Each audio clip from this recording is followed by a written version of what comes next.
Have you ever felt trapped, like you're living someone else's life in a beautiful cage? Claire Morgan lived in a $12 million penthouse and couldn't access her own bank account. Her husband controlled everything: her money, her friends, even her pregnancy.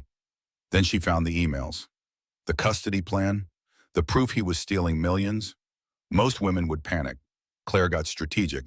She documented, planned, and waited. Then on Christmas Eve, she made her move.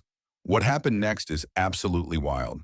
If you want to see how this ends, you need to stay, hit like if you're already hooked, and subscribe because this channel tells stories that matter. The snow fell gently outside the penthouse windows, covering the Manhattan skyline in quiet, deceptive peace. Inside, warmth flickered from a fireplace trimmed in marble. Stockings hung perfectly in a row, and the scent of cinnamon and fir filled the air. It was Christmas Eve, supposed to be magical, intimate, sacred, but not tonight. Claire Morgan sat across from her husband at the glass dining table that had seen 1,000 shared meals, laughter, arguments, and silent mornings. Tonight, it bore witness to something else: a pen, a set of divorce papers, and a silence so sharp it could slice skin. Brett Hastings didn't even look up from his phone. "It's all there, dear," he said casually, as if confirming a dinner reservation. "My lawyer reviewed it twice." Claire didn't argue. She didn't cry. She didn't ask why the woman who'd built his life, carried his child, and stood beside him for 3 years was now being tossed out like yesterday's press release. Instead, Claire picked up the Mont Blanc pen he'd once gifted her for their anniversary, engraved with "To My Forever Be" and signed, one stroke at a time, neat, precise, silent. Brett finally looked up, blinking as if surprised she wasn't protesting. "No questions?" he asked. "No last words." Claire stood. Her black coat hugged her now 6-month pregnant frame. "No," she said, voice calm like snow before an avalanche. "But thank you for confirming everything I needed to know." She left the signed papers on the table, walked to the elevator, and hit the button. Ding. The doors opened, and there it was, waiting at the curb like a scene from a different life: a black Mercedes S-Class, engine humming, rear door held open by a chauffeur in gloves. Inside, a man sat in shadow, only his silhouette visible against the warm lights of Fifth Avenue. He looked up just once as Claire stepped in, his face still unreadable, but his presence spoke volumes. Daniel Pierce, the private equity investor, the one Brett had always been jealous of, though he'd never admitted it, the man Claire hadn't seen in 10 years, until tonight. The door shut with a soft click. No goodbye, no tears, just the quiet power of a woman who had reached her limit and chose herself. As the limo glided into Manhattan's frozen night, Claire didn't look back once. Not at the penthouse, not at the life she was leaving behind. Because what Brett didn't know, what no one knew, was that Claire Morgan wasn't broken. She was finally free. And she wasn't just walking away. She was about to rise. Before she was the woman who walked away in a billionaire's limo, Claire Morgan was just a girl from Pennsylvania with calloused hands, an eye for beauty, and a dream of building spaces that felt like home. She wasn't born into privilege. Her father was a mechanic who ran a small garage on the outskirts of Scranton. Her mother worked nights cleaning offices in downtown, coming home at dawn smelling of disinfectant and exhaustion. Money was always tight, but love wasn't. Every birthday cake was homemade, every Christmas ornament hand-painted with care.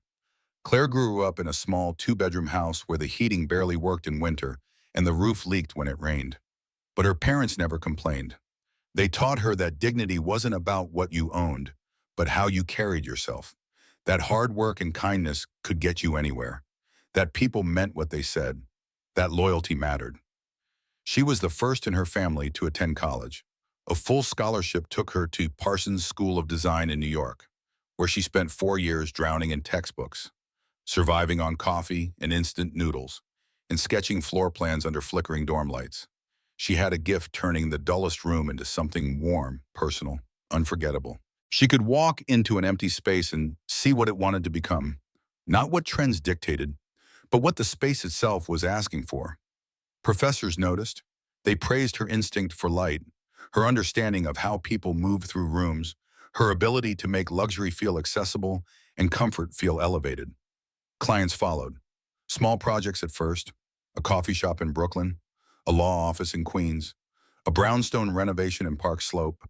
By 26, she had a growing interior design business in an apartment in Brooklyn so tiny she could touch both walls at once. But it was hers. Every stick of furniture chosen carefully, every paint color tested 3 times, every corner filled with things that made her smile. That's when she met Brett. He walked into her showroom on a Tuesday afternoon in October, looking for ideas for a corporate project. Tall, poised, Armani-clad with a Rolex that shimmered under showroom lights. He was everything she thought she wasn't: sophisticated, confident, untouchable. He moved through the world like he owned it. But then he smiled, easy, warm, practiced, and asked her if she believed in love at first floor plan. Claire laughed. It was a terrible line, but something about the way he said it, half joking, half serious, made her lower her guard. They got coffee that afternoon, dinner that weekend. By November, they were inseparable. 6 months later, they were married. At first, life with Brett was like living inside a snow globe. Lavish dinners at the River Cafe, where the Manhattan skyline glittered across the water. Getaways to the Hamptons, where they walked barefoot on private beaches. A Tiffany bracelet for her birthday, delivered with a handwritten note that said, "Forever starts now." And slowly, so slowly she didn't notice at first, Claire's independent world began to blur. Brett suggested she close her studio. "You're working too hard, babe. Let me take care of you." He said it with such tenderness that Claire believed he meant it, that he wanted to protect her, not control her. She moved into his penthouse, a sprawling space that felt more like a museum than a home. She took on design projects for his company, but always through his approval, his timeline, his vision. "You don't need the stress," he said, when she hesitated about a project she actually wanted. "Focus on us, on building our life together." And for a while, she believed that was love. But love isn't controlling bank accounts. Love isn't tracking every dollar she spends and questioning every purchase. Love isn't asking, "Where were you?" when she's 10 minutes late. Love isn't silencing dreams with luxury and calling it protection. Brett turned from charming husband to polished stranger, criticizing her weight when she gained 5 pounds, her work when it didn't align with his aesthetic, her emotions when she dared to express frustration, her morning sickness when pregnancy made her less available to him. He never hit her, but he didn't need to. His silence stung more than fists ever could. His coldness cut deeper than any wound. She cried in the shower where he couldn't see, water mixing with tears, stared at the positive pregnancy test with trembling hands, wondering if this would fix everything, if a baby would bring back the man she married. It didn't. It only made her invisible. And when she told him she was pregnant, Brett's first words weren't joy or surprise or even concern. They were, "You'll need to sign the updated prenup before this goes public." That was the moment something inside Claire cracked. Not broke, cracked like the surface of ice before it shatters. And beneath that crack, something stronger stirred. The Pennant House on Park Avenue was everything a luxury lifestyle magazine would salivate over. It stretched across the 42nd floor, with floor-to-ceiling windows that framed the Manhattan skyline like a living painting. The living room was a symphony of neutral tones, cream Italian leather sofas that no one actually sat on, dark wood floors polished to a mirror shine, and curated art pieces sourced from overpriced galleries in Soho, where the art dealers knew Brett by name. A Mont Blanc pen rested beside a Cartier clock on the marble console. Fresh orchids were delivered every Monday by a florist who never spoke, just arranged and left. The air always smelled faintly of bergamot from candles that cost $200 each. Everything screamed wealth. Everything whispered control. Claire had helped design it. She'd chosen the velvet throw pillows in shades of dove gray and cream. She'd selected the sculptural lighting fixtures that cast soft shadows across the walls. She'd commissioned the custom-built bookcases that Brett never filled with books, only trophies and crystal awards from business conferences. She had poured love into every corner, thinking it would make their home warmer, more human, thinking that if she just created the perfect space, Brett would want to spend time there with her. But over time, the space began to feel more like a showroom than a sanctuary. Cold, perfect, soulless. And that, in many ways, mirrored their marriage perfectly. The kitchen had state-of-the-art appliances that Claire barely touched. A Wolf range with 6 burners she'd used maybe twice. A Sub-Zero refrigerator that hummed quietly, mostly empty except for Brett's protein shakes and expensive wine. Brett preferred takeout from Michelin-starred spots or dinner parties hosted by his investor friends at private clubs where membership cost more than most people's annual salary. He would bring her to charity galas at the Plaza Hotel or black tie fundraisers at the Met, but always introduced her as my wife with a nod, not a touch. Never Claire, the designer. Never Claire, who built her own business. Just my wife, as if she were an accessory, like his watch or his cufflinks. She learned to smile for photos, to accept air kisses from women who looked through her like she was made of glass, and to sit silently while business was discussed over Dame Perignon and steak tartare. She learned which fork to use, which topics were acceptable, which laughs were too loud. Their bedroom, once the heart of their intimacy, had turned into a luxury prison. His side of the bed remained cold even when he was home. They slept back to back now, a canyon of expensive Egyptian cotton sheets between them. The walk-in closet lined with Dior, Givenchy, and Louboutin looked like a department store. Clothes with tags still attached. Shoes she'd worn once to events she couldn't remember. Everything designer, everything expensive. And none of it felt like hers anymore. Even her body, changing with the pregnancy, felt like something she had to hide beneath designer silk and carefully draped cashmere. Brett never touched her belly, never asked how she was feeling, never showed up to a single doctor's appointment. The penthouse was silent most days. Brett worked late, traveled often to conferences in Miami, Los Angeles, London. When he was home, he buried himself in his office, glass-walled and positioned at the far end of the apartment like a watchtower. From there, he could see everything, control everything. Claire could hear the muffled calls, the laughter that never happened when they spoke, the flirtatious tone when he spoke to Natasha. The woman who Claire later discovered wasn't just a marketing consultant. Still, she played her part. She sat in the private lounge of their building, sipping Starbucks lattes with polite neighbors who asked surface questions and never waited for real answers. She attended holiday events on the rooftop garden, its panoramic views of Central Park often blurring with her quiet tears that she blinked away before anyone noticed. No one noticed, or maybe no one cared. In their world, everyone wore masks. Everyone performed happiness. Christmas at the penthouse was particularly ironic. A massive tree stood by the windows, professionally decorated with gold and white ornaments that matched the color scheme Brett had approved. A staff of decorators had put it up the week before, as Claire watched from the couch, a mug of cocoa untouched in her hands, growing cold. There were no gifts beneath it, only boxes wrapped in Dior ribbon, empty and staged for effect. Photo opportunities for Brett's Instagram, where he cultivated an image of family man and devoted husband. A metaphor, she thought bitterly, for the life she was living, beautiful on the outside, hollow within. But perhaps the most haunting space was the nursery. It was Brett's idea, or so he claimed. He'd hired a luxury design team to build it out the moment Claire told him about the baby. It had custom wallpaper with hand-painted animals, a crib imported from Italy that cost more than a car, and a rocking chair that had never been used, still wrapped in protective plastic.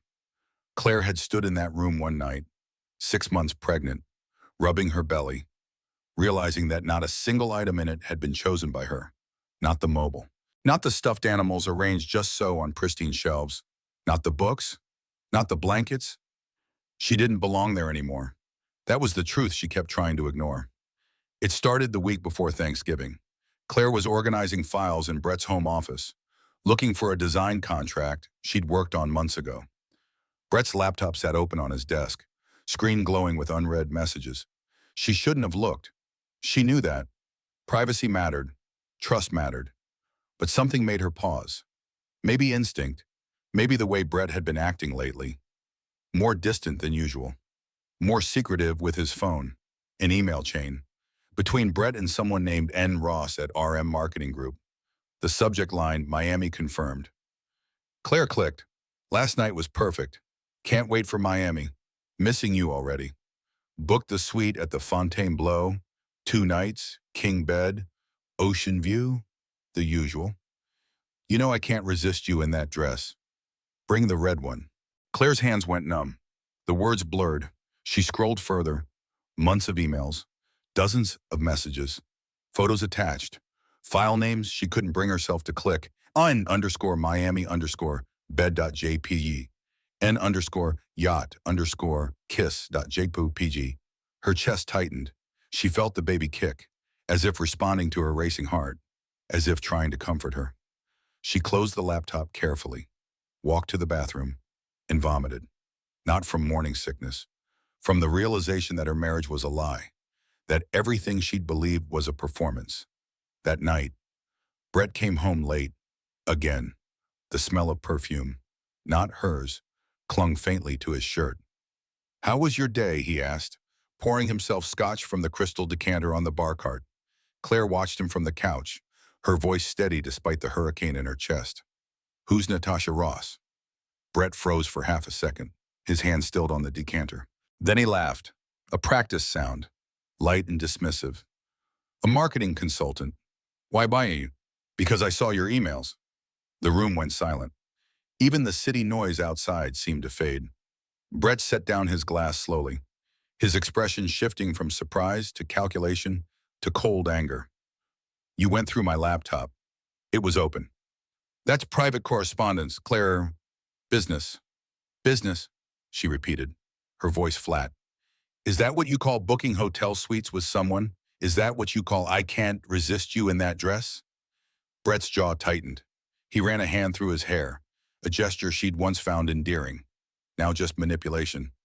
"You're being paranoid. Pregnancy hormones. Don't gaslight me." "I'm not gaslighting you.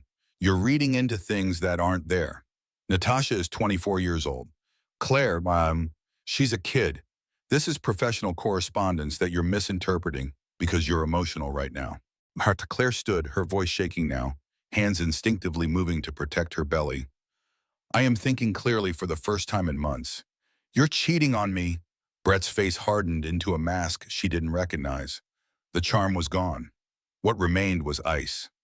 "Prove it." And that's when Claire realized he wasn't denying it.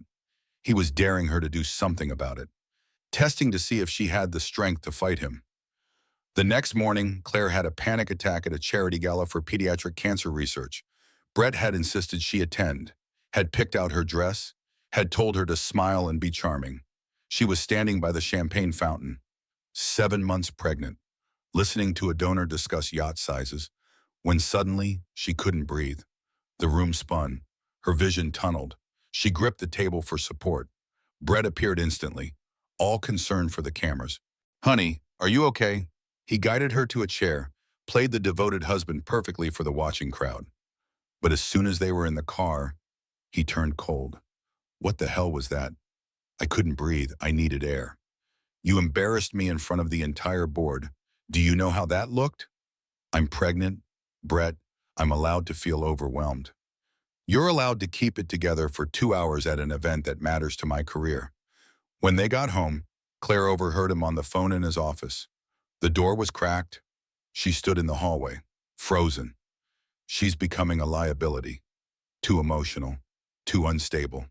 "Yes, I know. We'll handle it after the baby comes. I've already talked to Richard about options." Claire walked to the bedroom, sat on the edge of the bed, and stared at her reflection in the mirror across the room. She didn't recognize the woman looking back. Where was the girl who'd built a business from nothing, who'd stood up to difficult clients and demanding deadlines, who'd believed in herself? She disappeared into this gilded cage, and she had no idea how to escape. The next morning, Claire went to a small electronics store in Midtown, far from their neighborhood where someone might recognize her. She wore sunglasses and a baseball cap, feeling ridiculous, like a character in a spy movie. She paid cash for a burner phone. The teenager behind the counter didn't even look up from his own phone as he handed it to her in a plain bag. She wasn't being dramatic. She was being smart, strategic. Because if there's one thing Claire had learned in the last year, it was this: Brett controlled everything. Their bank accounts were in his name. Their apartment was in his name. Their social circle was his social circle. Even her doctor was someone Brett had chosen, someone who sent him updates after every appointment. If she was going to believe us, she needed evidence, she needed leverage, she needed a plan. And she needed to do it all without him knowing. She started documenting everything. Every time Brett traveled, she photographed his calendar with her burner phone. Every receipt left on the counter, she scanned with an app. Every text notification that lit up his iPad while he showered. She screenshotted quickly, hands shaking. She created a folder on a cloud account Brett didn't know existed, named it Kitchen Renovation Ideas, so if he somehow found it, he'd be bored before he clicked through. She found more than she wanted to. Hotel bookings in Los Angeles, Miami, Chicago, London, always five-star, always suites, always the same dates. Natasha Ross posted Instagram stories from those cities, carefully cropped photos that never showed who she was with, but the backgrounds matched. The Chateau Marmont, the Setai, the Soho House, credit card charges for jewelry Claire never received.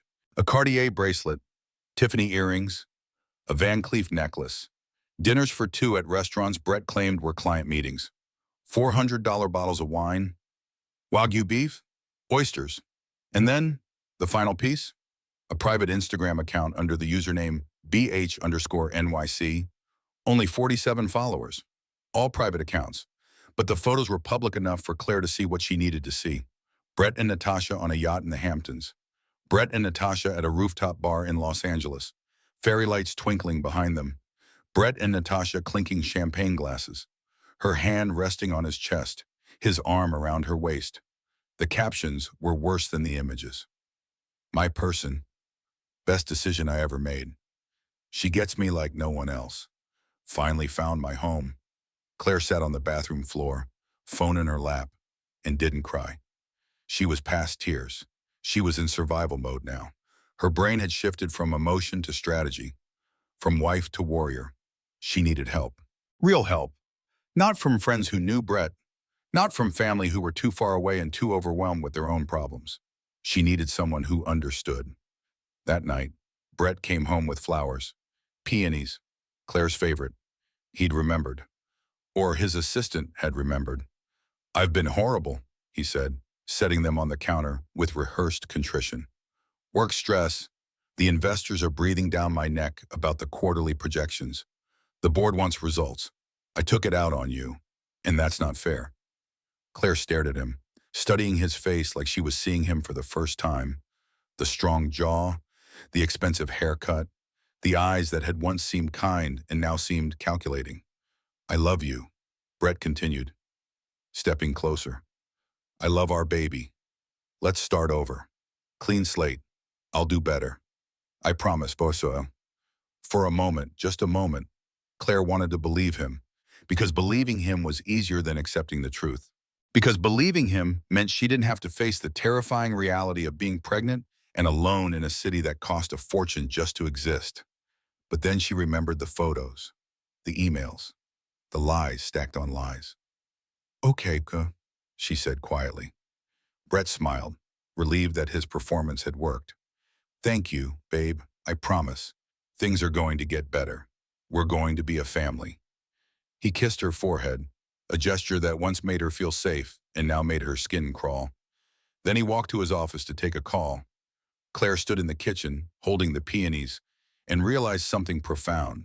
Brett wasn't apologizing because he felt guilty. He was apologizing because he knew she was getting suspicious, and he needed to keep her calm, compliant, controlled. This was damage control, not remorse. 2 days later, Claire found Brett's laptop open again, this time an email chain with his lawyer, Richard Sullivan. Subject line, revised custody strategy. Claire's blood turned to ice. Her hands shook as she clicked. She's falling for it.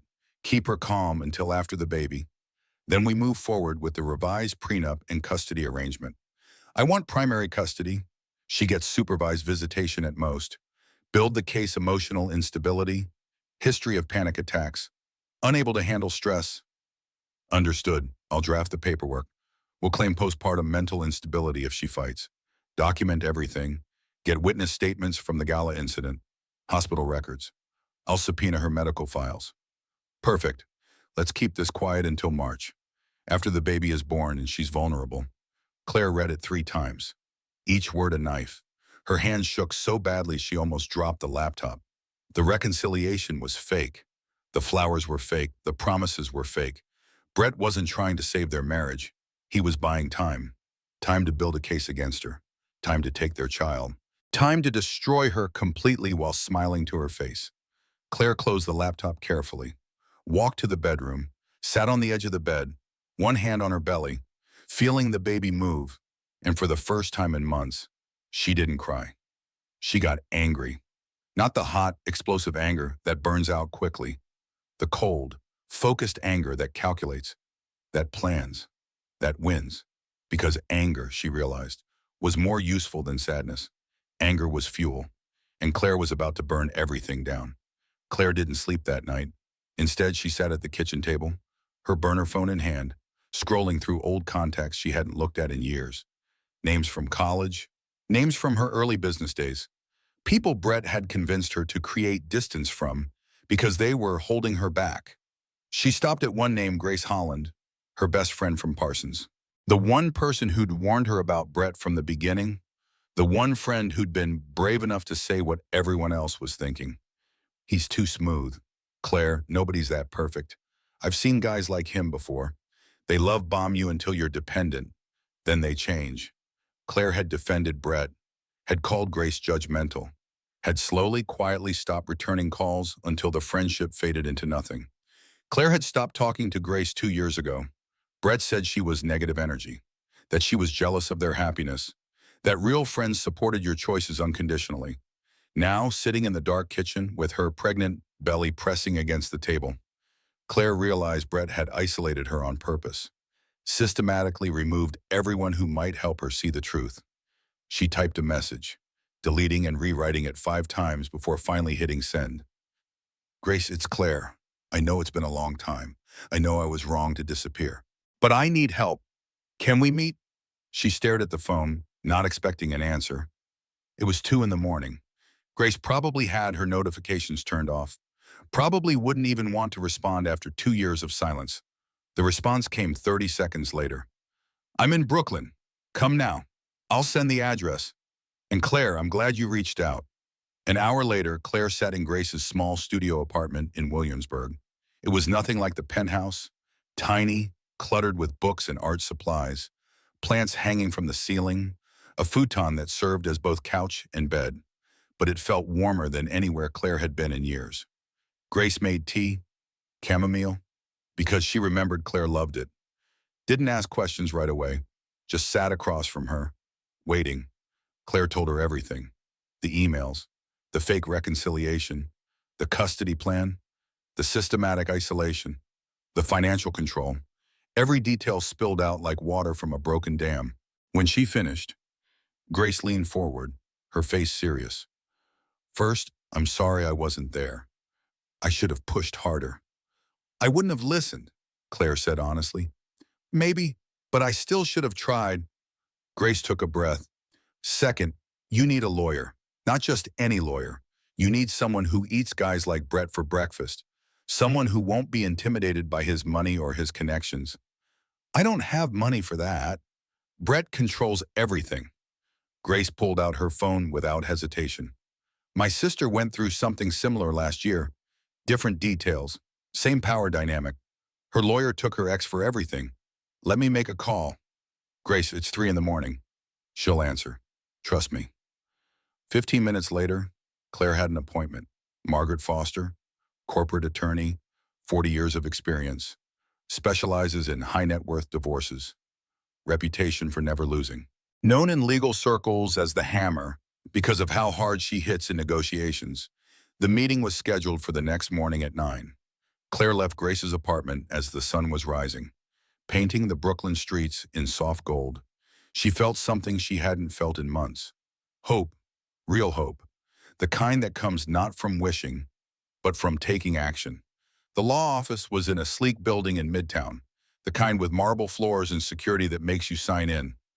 Margaret Foster's firm occupied the entire 30th floor. The reception area was elegant but understated. No flashy art, no excessive luxury, just competence. Margaret Foster sat behind a massive desk in her corner office, reading glasses perched on her nose. Silver hair pulled into a sharp bun. She wore a navy suit that probably cost more than Claire's entire maternity wardrobe, but her expression was kind, sharp, but kind.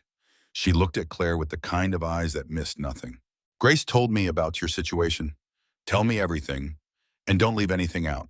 Not the embarrassing parts, not the parts that make you feel stupid, not the parts you think don't matter. Everything.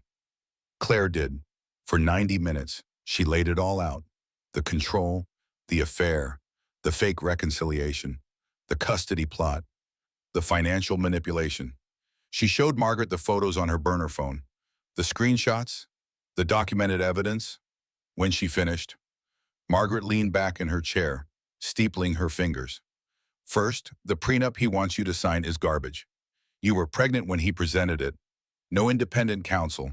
Signed under duress with threats regarding custody. Any competent judge would throw it out. But what about custody? Claire asked. He's building a case that I'm unstable. Margaret's expression softened slightly, but her voice remained firm. That's trickier, but we have strong defenses. First, we document everything. His infidelity, his financial control, his threats, his systematic isolation. Second, we find leverage. Men like Brett Hastings don't accumulate that much wealth by playing fair. What kind of leverage? Oh, Margaret smiled. Not warmly. Strategically, like a chess player seeing 15 moves ahead. Let me look into Brett Hastings' business dealings. I have investigators, forensic accountants, people who know how to find what's hidden. If he's been unfaithful in marriage, odds are he's been unfaithful in business too. Claire felt a flicker of something dangerous. Not hope exactly, justice, the cold, satisfying promise of accountability. What do I do now? Nothing. You go home. You act normal. You don't let him know anything has changed. Can you do that? Claire thought about the baby growing inside her, about the life she wanted to give her child, about the woman she used to be before Brett convinced her she was less. Yes, she said, I can do that. That night, Claire went home and gave the performance of her life. She made dinner, Brett's favorite pasta dish, smiled when he walked in, asked about his day with genuine seeming interest. Brett seemed relieved, even pleased. You're in a good mood, he said, loosening his tie. I've been thinking, Claire replied, serving the pasta. You're right. I've been too emotional. Pregnancy has made me paranoid. I want to focus on the baby, on us, on building our family. Brett kissed her forehead, just like he'd done 100 times before. That's my girl. That's the Claire I married. Claire smiled, kept her hand steady, swallowed the rage, because what Brett didn't know was that his girl was gone. What remained was a woman who'd finally woken up, and she was done playing victim. 3 days later, Margaret called, We found something. Can you come to the office? Claire's heart raced as she took a cab to Midtown, checking over her shoulder the whole way to make sure Brett hadn't somehow followed her. In Margaret's office, a forensic accountant named Thomas Fletcher laid out spreadsheets and bank statements.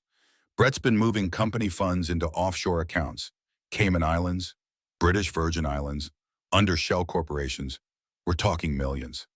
That's illegal, Claire said. Very illegal, Margaret confirmed. And if we can prove he's been using company money for personal expenses, specifically funding Natasha Ross's lifestyle, we have him. Embezzlement, fraud, possibly tax evasion. Claire exhaled slowly, processing. What do we do? Nothing yet. We wait, we gather more evidence, we build an airtight case, and when the time is right, we strike hard and fast. He won't see it coming. Margaret paused. There's something else. Something I need to tell you. Claire tensed. Your mother. Did she ever mention a business partnership? Before you were born? Claire frowned, confused by the shift. No, she worked as a cleaner. She never had money. Margaret pulled out a file, old and thick, with documents yellowed by time. 30 years ago, your mother co-founded a boutique hotel chain in upstate New York with a woman named Eleanor Pierce. They built 3 properties together, small, exclusive, profitable. Claire's breath caught. Pierce, as in Daniel Pierce. His mother. They were business partners and close friends. When your mother married your father, someone Eleanor didn't approve of because he couldn't provide the life Eleanor thought your mother deserved. There was a falling out. Your mother sold her shares, but she didn't take cash. She put the money into a trust. For you. A trust. Accessible at age 28, with interest and investment growth over 3 decades. Claire's heart pounded. I turned 28 3 months ago. Margaret smiled, and this time it was genuine. I know, the trust is worth $4.7 million, and it's entirely yours. Brett has no claim to it because it predates the marriage and comes from inheritance. Claire sat down slowly, her mind reeling. $4.7 million. Freedom in numbers. Power in her own name. She wasn't trapped anymore. She had money, resources, a way out. But more than that, she had proof that her mother, who'd cleaned offices and skipped meals to make sure Claire had what she needed, had thought ahead, had protected her daughter even from beyond the grave. There's one more thing, Margaret added quietly. Eleanor Pierce wants to meet you.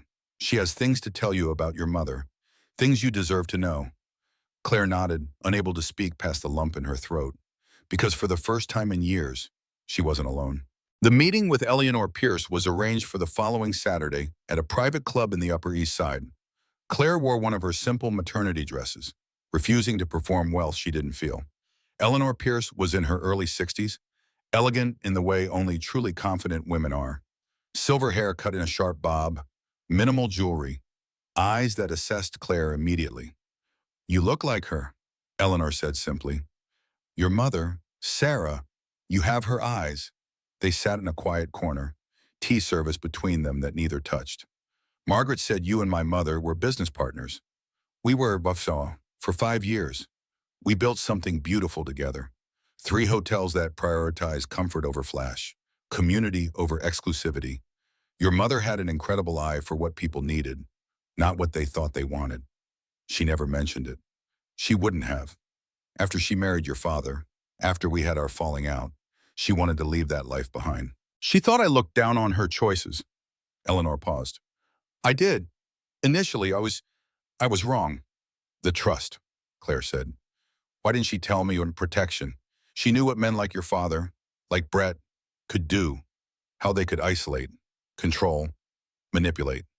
She wanted you to have a way out that no one else knew about, something that was entirely yours. Claire's eyes filled with tears. I wish I'd known her better, really known her. She knew you, Claire. She was so proud of you. Called me once, about 6 months before she died, told me you'd gotten into Parsons, said you were going to do something beautiful with your life. Eleanor leaned forward. And you have. You will. They talked for 2 hours. About Sarah, about the hotels, about the dreams they'd built together. Before Claire left, Eleanor handed her an envelope. Your mother wrote this, the year before she died. She asked me to give it to you when you needed it most. I think that time is now. That night, alone in the Berkshire's guest house Margaret had arranged, Claire opened the letter. The handwriting was shaky but familiar. My dearest Claire, if you're reading this, it means Eleanor kept her promise. It means you've found the trust. It means you needed it. I wish I could have told you myself. About the hotels, about my friendship with Eleanor, about the woman I was before I became just your father's wife. But some lessons we have to learn ourselves. Some strength we have to find on our own. You are capable of more than you know. You are stronger than anyone who tries to diminish you. And you deserve love that doesn't hurt. Don't stay small for anyone. Don't apologize for taking up space. Don't let anyone convince you that you need them more than you need yourself. Build the life you want. And if it falls apart, build it again. I love you forever. Mom, Claire held the letter to her chest and cried. Not from sadness, but from recognition. Her mother had known, had understood, had tried to protect her daughter from making the same mistakes. And now, armed with resources and truth, Claire was ready to fight. Brett's company holiday gala was legendary in Manhattan business circles. Held annually at the Plaza Hotel, it was where partnerships were solidified, investors were wooed, and Brett Hastings delivered his carefully curated vision speech that made him sound like a cross between a tech prophet and a philanthropist saint. Media outlets were always invited. Stockholders flown in from London, Dubai, Hong Kong. The guest list read like a Forbes 400 roster. It was the perfect place to control the narrative, the perfect stage for Brett's performance. And Brett thought he had it all under control. He'd spent 6 weeks preparing, rehearsing his speech in front of mirrors, practicing the cadence that made people lean forward and listen. He'd hired a speechwriter, a vocal coach, even a body language consultant. Natasha was still on his arm. Though the shine had worn off, she was less confident now, more clingy.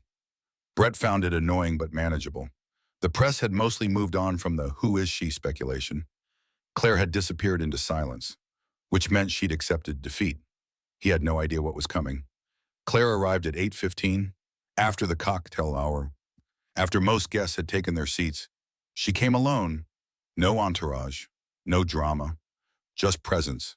She wore a sleek white maternity suit that Grace had helped her pick out, custom tailored to her 7-month pregnant frame. The cut was impeccable, powerful without being flashy. Her hair fell in soft waves that Grace had styled that afternoon. Minimal makeup except for a bold red lip that said, "I'm not hiding." On her wrist, a vintage watch that had been her mother's. No diamonds, no designer bag, just quiet, undeniable power. She didn't enter through the main ballroom where Brett was giving his speech. She took the service elevator, the one staff used, straight to the mezzanine level where the board of directors had gathered for their private pre-dinner meeting. Because Claire wasn't a guest at this gala, she was a stakeholder. 3 weeks prior, using part of her trust fund, she'd acquired a minority stake in Whitmore Design Associates, one of the Hastings Group's largest partners. The firm supplied design services for all of Brett's luxury properties. 10% ownership, small enough to fly under the radar, large enough to grant her board access. Quietly, legally, brilliantly. Margaret had structured it through a series of LLCs that would take Brett weeks to trace, by which time it would be too late. It gave Claire something Brett had spent years denying her a seat at the table. Access, voice, power. The board meeting was already in progress when Claire walked in. 12 men in expensive suits, 2 women who looked exhausted from fighting for their seats in this world. The chairman, an older British man named Reginald Morrison, looked up from the quarterly reports. "And you are Claire Morgan, new stakeholder in Whitmore Design Associates. I believe that grants me access to partner board meetings per Section 12 of the partnership agreement." Margaret had coached her on this moment. Speak firmly. Make eye contact. Don't apologize for existing. Reginald checked his documents, then nodded slowly, a hint of amusement in his eyes. "Indeed it does. Please join us." Brett, who'd been reviewing notes for his speech in the corner, looked up. The blood drained from his face. For 3 full seconds, he couldn't speak, couldn't process what he was seeing. Then his expression hardened into the mask Claire knew too well. But beneath it, she could see panic. Claire took her seat, opening her leather portfolio with calm precision. "I'd like to propose a motion before tonight's presentation," she said, her voice steady. "A comprehensive audit of the Hastings Group's financial practices, particularly regarding partner fund allocation and consultant contracts." The room shifted. Board members exchanged glances. Reginald raised an eyebrow. "That's a significant request. What's prompting this concern?" Claire slid a USB drive across the table. Evidence of systematic fund misappropriation, including proof that consultant payments have been made to individuals with no verified work product, no business history, and direct personal relationships with executive leadership. Brett stood, his chair scraping loudly. "This is absurd. This is a personal attack disguised as business concern." "Is it?" Claire met his eyes. "Then you won't mind the audit." Reginald picked up the USB drive, studying it. "What exactly are we looking at here? Emails documenting fund transfers, bank statements showing payments to shell companies, travel expenses for 2 charged to company accounts for what were categorized as solo business trips, and correspondence explicitly linking professional payments to personal relationships." The room went completely silent. Brett's lawyer, Richard Sullivan, who'd been sitting quietly in the corner, stood up. "These are stolen documents, obtained illegally. They're inadmissible." Margaret Foster, who'd been waiting in the hallway, entered on cue. "Actually, they're legally obtained discovery materials already filed with the SEC as part of an ongoing investigation. Mr. Hastings was served notice 3 days ago, though he may not have checked his certified mail." Brett's face went from white to red. "This is a setup. She's trying to destroy me because our marriage failed." Claire remained seated, calm, her hands folded over her pregnant belly. I'm trying to protect the investors and partners who've trusted you with their capital.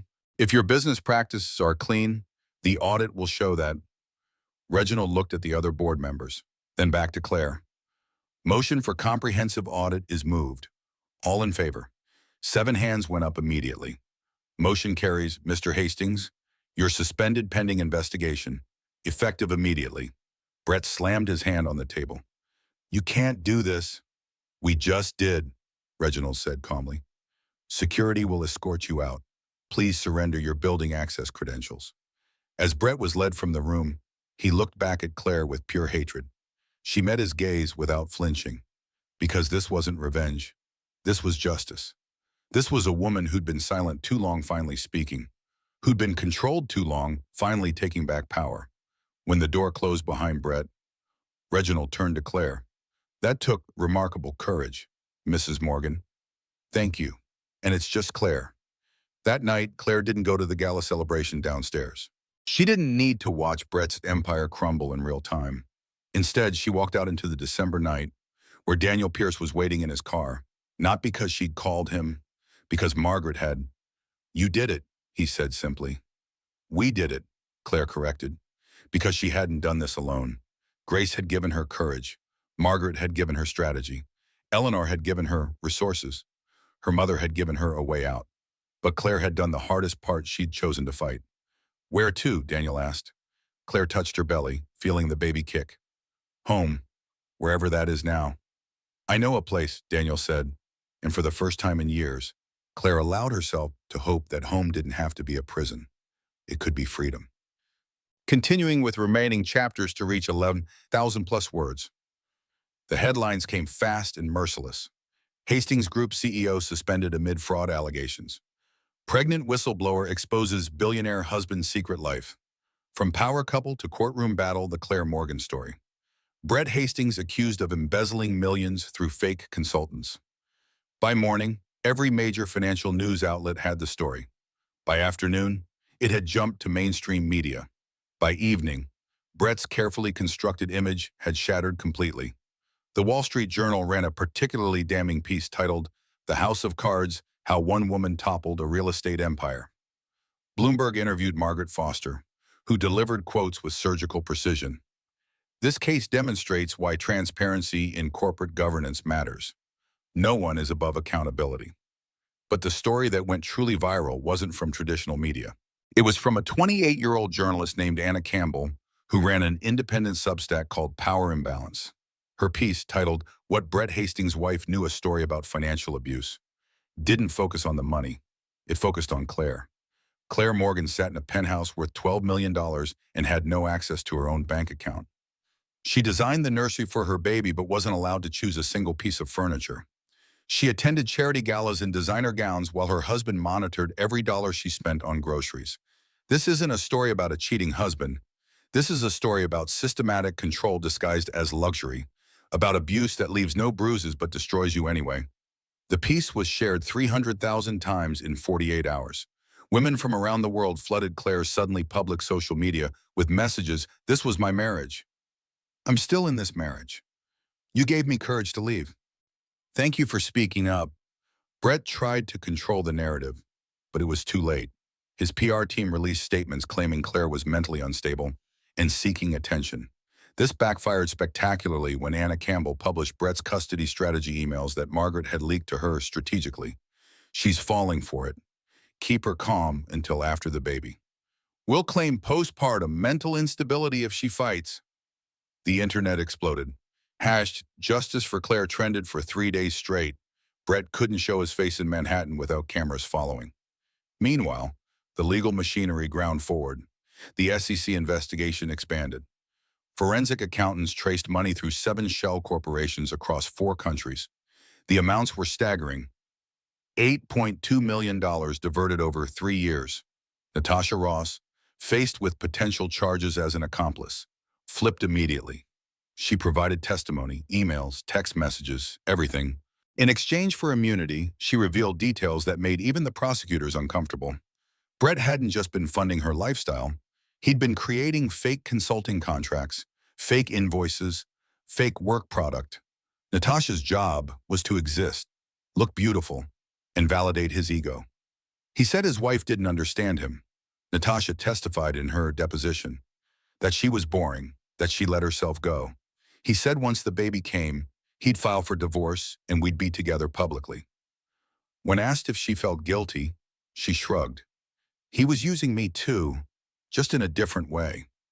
The Manhattan District Attorney's Office, sensing blood in the water and good publicity, fast-track charges, criminal fraud, embezzlement, tax evasion. Brett was looking at 8 to 15 years. His lawyer tried to negotiate, offered restitution, blamed stress, claimed his client needed therapy, not prison. Margaret Foster, now working with the DA as a special consultant, shut it down. Mr. Hastings had every advantage: wealth, education, opportunity. He chose to steal. He chose to manipulate. Consequences aren't negotiable. Through all of this, Claire remained in the Berkshires, 7 months pregnant and exhausted. She didn't give interviews, didn't release statements, let her silence speak. But she was working, building, planning. She officially launched Morgan Interiors in February, using $1 million from her trust as seed capital. Her first project, redesigning a domestic violence shelter in Brooklyn, pro bono. The press covered it extensively, not because it was a celebrity story anymore, but because it was good, really good. Claire approached the project with intention. She interviewed every woman in the shelter, asked what they needed, what would make them feel safe. Then she designed accordingly: soft lighting instead of harsh fluorescence, private sleeping areas with curtains for dignity, a communal kitchen painted in warm yellows and creams, a children's playroom filled with natural light and art supplies. Spaces should heal, Claire told Anna Campbell in her only interview, not remind you of trauma. The shelter director cried when she saw the finished space. You've given these women hope. You've shown them that they deserve beauty. Within weeks, Claire had a waiting list of clients. Within months, she had hired a small team of designers who'd also survived abusive relationships. They called themselves the Rebuilders. Morgan Interiors took on projects that mainstream firms ignored: women's shelters, recovery centers, transitional housing, places where design could genuinely change lives. But they also took high-end residential projects. Claire hadn't lost her talent for luxury. She'd just redirected it toward clients who valued meaning over status. Architectural Digest reached out for a feature. Claire accepted, but only if they included coverage of the shelter project alongside her private commissions. The feature, titled Design as Activism: Claire Morgan's New Vision, ran as a 12-page spread. The response was overwhelming. And through it all, Claire's belly grew. She had her 36-week checkup in early March. Grace drove her to the appointment, the same hospital where she'd eventually deliver. Dr. Catherine Pierce, the obstetrician Margaret had recommended, someone who had no connection to Brett, smiled as she checked the ultrasound. Strong heartbeat, good position. You're doing great, Claire.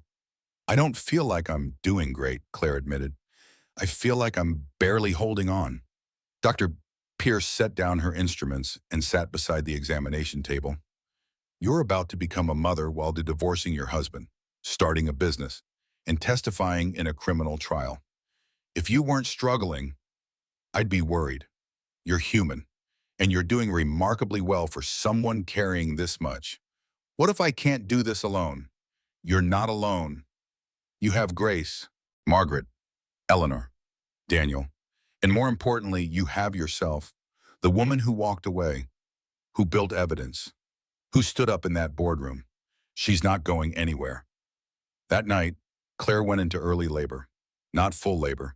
Braxton Hicks contractions that scared her enough to call Grace at 2 in the morning. I'm not ready, Claire said, crying into the phone. I thought I'd have more time. You have time, Grace said calmly, already getting dressed. This is just your body practicing, but I'm coming over anyway. Grace stayed for 3 days, sleeping on the couch, making soup, holding Claire when the fear got too big to carry alone. Daniel visited too, bringing groceries and asking for nothing in return. Not romance, not gratitude, just showing up because he'd promised Eleanor he'd look out for Claire, and slowly surrounded by people who actually loved her. Not her image, not her usefulness, but her Claire started to believe she might actually survive this. The trial began on March 15th, exactly 2 weeks before Claire's due date. Margaret had argued for a delay, but the DA wanted momentum. Brett's lawyers wanted it over quickly, hoping to plead out before more evidence emerged. The courtroom was smaller than Claire expected, less dramatic, fluorescent lights and uncomfortable wooden benches, not the grand chambers from legal dramas. Brett sat at the defense table in a suit that probably cost $5,000, looking thinner than Claire remembered. His lawyer, a new hire after Richard Sullivan was disbarred for ethics violations, looked young and overwhelmed. The prosecutor, James Mitchell, was in his 50s with a reputation for thorough preparation and devastating cross-examinations. Claire attended every day of the trial, 8 months pregnant and impossible to ignore. She sat in the second row, hands folded over her belly, expression neutral. Brett never looked at her, not once. The prosecution's case was methodical. They called forensic accountants who walked the jury through spreadsheets and wire transfers. They showed emails where Brett explicitly instructed his CFO to bury the consulting line in quarterly reports. They called Natasha Ross, who testified for 6 hours over 2 days. She confirmed everything. The fake contracts, the luxury lifestyle funded by company money, the lies Brett told about his marriage. Did Mr. Hastings ever express remorse for stealing from his company? James Mitchell asked. No, Shisho, Natasha said. He said he'd earned it, that he'd built the company so he could take what he wanted. Brett's lawyer tried to discredit her. Isn't it true you're testifying to avoid prosecution yourself? Yes. So you'll say anything to save yourself. Natasha looked directly at Brett for the first time. I'll tell the truth to save myself. And the truth is, he's guilty. On day 8, Claire was called to testify. Margaret had prepared her extensively. Stick to facts. Don't show emotion. Answer only what's asked. Don't let them provoke you. Claire wore a simple navy maternity dress, no jewelry except her mother's watch. She walked to the stand slowly, one hand supporting her lower back. James Mitchell approached with a gentle smile. Mrs. Morgan, thank you for being here. I know this is difficult. It is. Can you describe your marriage to Brett Hastings? Claire took a breath, choosing her words carefully. It started with love. At least, what I thought was love. It ended with evidence. Evidence of what? Control, manipulation. A man who said he loved me, but treated me like property. Brett's lawyer objected. Relevance, Your Honor. This trial is about financial crimes, not marital problems. James Mitchell turned to the judge. Your Honor, the defendant's treatment of his wife establishes pattern of behavior. If he felt entitled to control her completely, to the point of planning to take her child, that same entitlement extends to how he treated company assets. Judge Patricia Winters, the same judge from the restraining order hearing, nodded. I'll allow it. Continue. Claire testified for 3 hours. She presented recorded conversations where Brett admitted to hiding money, emails between Brett and offshore bankers, text messages proving he used company funds for personal expenses. But the most powerful moment came during cross-examination. Brett's lawyer tried to paint Claire as vengeful. Isn't it true, Mrs. Morgan, that you initiated this investigation because you were angry about your husband's affair? Claire looked at him calmly. I initiated this investigation because I found evidence of criminal activity. What I choose to do with my anger is separate from what the law requires me to do with evidence of fraud. But you admit you're angry. I'm angry that I was lied to. I'm angry that I was financially controlled. I'm angry that my son will grow up knowing his father chose money over integrity. But I'm not testifying out of anger. I'm testifying because it's the right thing to do. She paused, then added, and I'm done protecting men who hurt people just because I'm supposed to be nice. The courtroom was silent. Even Brett's lawyer looked shaken. The jury deliberated for 7 hours over 2 days. When they returned, Claire was in the hallway, standing with one hand on the wall, breathing through contractions that were definitely not Braxton Hicks this time. We need to get you to the hospital, Grace said urgently. Not yet. I need to hear this. They filed back into the courtroom just as the jury foreman stood. On the count of criminal fraud in the first degree, how do you find guilty? On the count of embezzlement, how do you find guilty, guilty, guilty, guilty? 7 counts, all guilty, The judge scheduled sentencing for 2 weeks later. Brett was remanded immediately. No bail pending sentencing. As officers led him away, he finally looked at Claire, not with hatred anymore, with something worse. Defeat. Claire felt nothing. Not satisfaction, not sadness, just a profound sense of it being over. She walked out of the courthouse, where media cameras were already waiting. She gave one statement, brief and clear. I didn't come forward to destroy Brett Hastings. I came forward because silence protects abusers, whether they abuse people or institutions. I'm done being silent. Thank you. Then her water broke. Right there on the courthouse steps, in front of 50 cameras and a crowd of reporters, Grace grabbed her arm. Okay, now we're going to the hospital. Daniel's car pulled up seconds later, as if he'd been circling the block waiting. Claire laughed, a slightly hysterical sound. Of course, this is how it happens. Owen Samuel Morgan was born at 7:32 that evening, weighing 7 pounds 4 ounces, with a full head of dark hair and lungs that announced his arrival to the entire maternity ward. Claire held him for the first time and broke completely, not from pain or fear, but from relief so overwhelming it felt like drowning and breathing at the same time. Hi, she whispered. I'm your mom, and I promise you, I will never let anyone make you feel less than you are. Grace cried. Daniel cried. Even the nurse, a woman who'd delivered hundreds of babies, got teary. He's perfect, Grace said. He's ours, Claire replied. Margaret visited the next morning, bringing a ridiculous stuffed elephant and legal documents. Final divorce papers. Brett signed from jail, no custody fight, full relinquishment of parental rights. Claire looked at Owen, sleeping in her arms. He doesn't deserve to know him anyway. Agreed. Also, sentencing came through early. Judge Winters didn't wait. 8 to 12 years federal prison. He'll serve at least 6. Claire nodded. It felt like justice, but justice didn't erase the damage. It just drew a line under it. She stayed in the hospital for 3 days.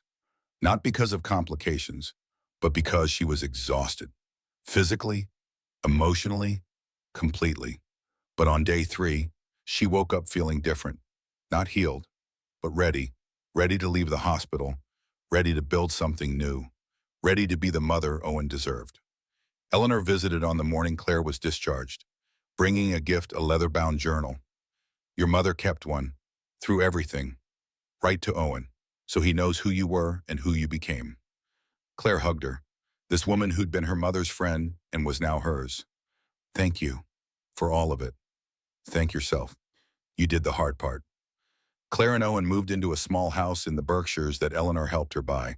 2 bedrooms, a porch that overlooked trees, a studio space where Claire could work. It was nothing like the penthouse. And that was exactly right. She hung photos of her mother, set up Owen's nursery herself, choosing every item with care, painted the walls in colors that made her happy. Morgan Interiors grew steadily, not explosively, but sustainably. She took on projects that mattered, worked with clients who valued substance over status. By Owen's first birthday, the company had expanded to 8 employees.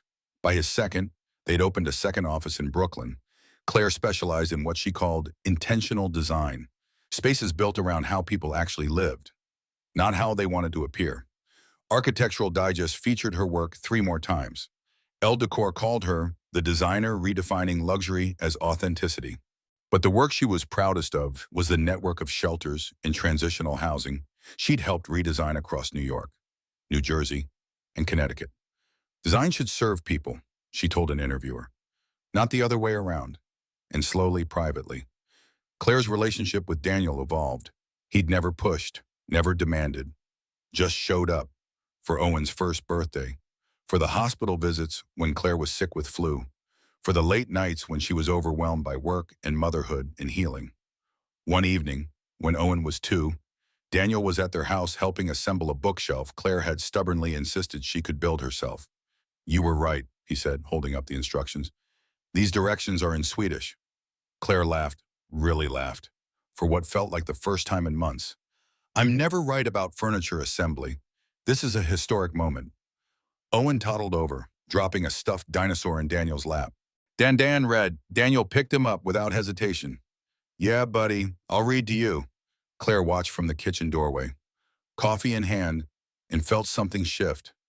Not love at first sight, love after seeing, after time, after trust. That night, after Owen was asleep, she asked Daniel the question that had been building. Why do you keep showing up? He set down his beer, considering. Because I remember who you were before Brett, and I've watched you become someone even stronger, and I guess I just wanted to be around to see what you do next. That's it. That's everything. Claire stepped closer. I'm not ready for grand gestures, for romance, for anything that feels like performance. I know, but I think I'm ready for something real, slow, honest. Daniel smiled. I can do slow. They didn't kiss that night, didn't rush into anything, just sat on the porch, talking until dawn, building something that felt solid. 6 months later, Daniel asked while they were washing dishes, Owen splashing in the bath upstairs. Would you marry me? Claire paused, hands in soapy water. I don't want a wedding. No performance. No guests watching us promise things we might not be able to keep. Daniel nodded. Then we'll go to the courthouse. Just us and Owen. No performance. They married on a Tuesday in March. Owen wore a tiny bow tie. Grace and Eleanor were witnesses. The judge was the same Patricia Winters who'd presided over Claire's cases. I've watched your journey, Judge Winters said before the ceremony. This is my favorite part. The vows were simple, honest. No promises of forever. Just promises of showing up, of choosing each other daily, of building something real. When they kissed, Owen clapped, not understanding, but happy. And Claire realized this was what love was supposed to feel like. Not a prison, a foundation. 5 years later, Owen was 7. Sharp, curious, kind in ways that surprised Claire daily. One Saturday afternoon, she found him in her studio, sitting cross-legged on the floor, reading her pregnancy journal, the one Eleanor had given her, the one Claire had written in religiously, documenting everything. Mom, Owen said, looking up with those steady eyes that reminded her so much of her mother. You wrote this to yourself. Claire sat beside him on the worn rug. To the version of me who didn't know yet how strong she was. Owen studied the page, tracing the words with his finger. Were you scared? Terrified, Claire admitted. But I learned something important. Fear doesn't mean you're weak. It means you're about to do something brave. Owen nodded, processing this with the seriousness he brought to everything. Did you hate him, my real dad? The question didn't surprise her. They'd talked about Brett before, in age-appropriate ways.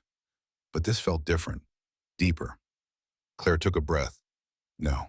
I pitied him for a long time. Then I healed. And now I don't feel anything at all. He's just someone I used to know who made bad choices. Owen looked at her with wisdom beyond his years. I think you forgave him without saying the words. You let go. That's harder than being angry forever. Claire blinked, stunned by her 7-year-old's insight. When did you get so wise? Owen grinned. I have good teachers. You and Dad. He meant Daniel, the only father he'd ever known. That night, after Owen was asleep, Claire opened a new journal. She'd filled 6 since Owen's birth, documenting his life and her healing. She wrote, Dear Claire, this time I'm not writing to save you. I'm writing to celebrate you. You are no longer healing from the past. You are living your future, and it is radiant. You have a son who asks deep questions and gives thoughtful answers. You have a husband who shows up without being asked.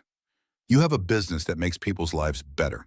You have friends who've seen you at your worst and love you anyway. You have everything you need because you finally learned you were enough all along. Love, Claire. She signed it, closed the journal, placed it on the shelf beside the others. A record of becoming, of surviving, of thriving. Downstairs, Daniel called. Claire Owen made a fort out of couch cushions and is demanding architectural consultation. She smiled, walking toward the sound of laughter, because this was her life now. Not perfect, messy, real, and absolutely beautiful. The next morning, Claire stood in her studio, coffee in hand, watching the sunrise paint the Berkshire Hills in gold and pink. She thought about the woman she'd been 8 years ago, sitting in that penthouse, signing divorce papers, walking into terrifying unknown. She'd been so scared, but she'd done it anyway. And that, she realized, was the whole point. Courage isn't the absence of fear. It's loving yourself enough to move forward despite it. Her phone buzzed. A text from Anna Campbell, the journalist who'd first told her story. Your interview went live. Prepare for calls. Claire had finally agreed to do a long-form interview. Not about Brett, about rebuilding, about what comes after. The piece was titled 8 Years Later. What Claire Morgan built from ruins. Within an hour, her phone exploded. Former clients, potential clients, women thanking her, women asking for advice, women sharing their own stories. Claire read them all, responded to as many as she could, because she remembered what it felt like to be drowning, searching for proof that someone had survived.